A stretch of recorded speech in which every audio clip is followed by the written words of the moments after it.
January 27th is International Holocaust Remembrance Day, a time set aside to pay tribute to the memory of the victims of the Holocaust and to celebrate those who survived. Now, but it's also a time to remember and continue the push to fight anti-Semitism, racism, and other forms of intolerance. Michigan author Robert Wolf is hoping to do just that as he releases his new book about his family, Not a Real Enemy, the true story of a Hungarian Jewish man's fight for freedom. He joins us this morning via Zoom. Good morning. Morning. How are you? Thanks for having me on. Absolutely our pleasure. Thank you so much for being here. Let's start with the inspiration. This seems to be a bit of a family history here. It certainly is. You've got a very good summary of what you said. Yes, the book is it's my family story. My dad's parents, who weren't as fortunate as my mom and dad, were both survivors. But my dad was a true survivor. He was a man on the run during World War II after several escapes from forced labor camps. The book is also a biography, of course, about my dad, and it covers World War I all the way to the end of the Hungarian Revolution in 1956. So the Holocaust is the epicenter of it, but it does cover a larger stretch of Hungarian history, which is sort of it's relatively little known, compared to, say, Pearl Harbor or what happened in England and France and Germany. There's a lot of themes, a lot of background themes, such as anti-Semitism, which I'm always trying to combat and educate people about, which this book certainly does. What happened to my parents could happen to any one of us, and that is one of the messages in the book as well.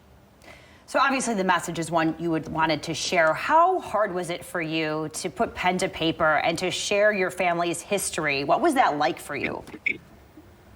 It's such a great question because it's very emotional. I mean, I had to put it down. People that have read the book, I've had rave reviews so far, but a lot of people have said it's hard to read. They can't put it down, but it's difficult to go through emotionally. So when my parents did my dad's autobiography in the 1970s, they started with pencil and paper, then to typewriter, then to computer.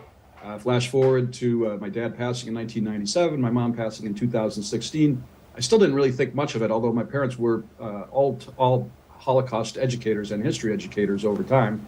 But when I finally read the book seriously, when the disc was handed to me by a historian friend in 2018, I started working on the book, and it was emotional. It was very hard.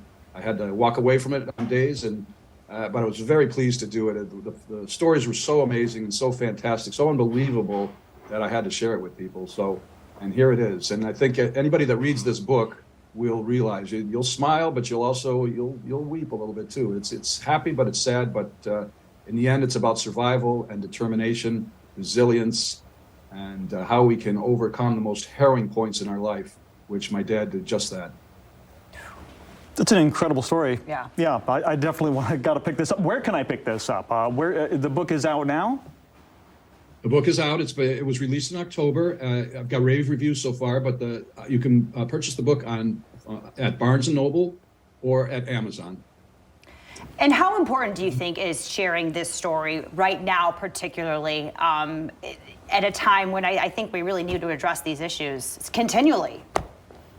It couldn't be more relevant. The timing is so perfect, and there are many other authors like me that are putting out their Holocaust stories and other stories that are related that I think should be taught in the classroom. Ultimately, I think these perpetrators that we hear about, people giving anti-Semitic remarks, graffiti, defiling people's graves, and the like, on and on and on, should be educated, and people that are arrested for it, for one thing, or are misinformed about it, should be told to read some of these books as part of their education. But I think it really starts in the classroom. I think it starts with the younger people. If they're educated about racism and anti-Semitism, that would do wonders in preventing the problem down the road.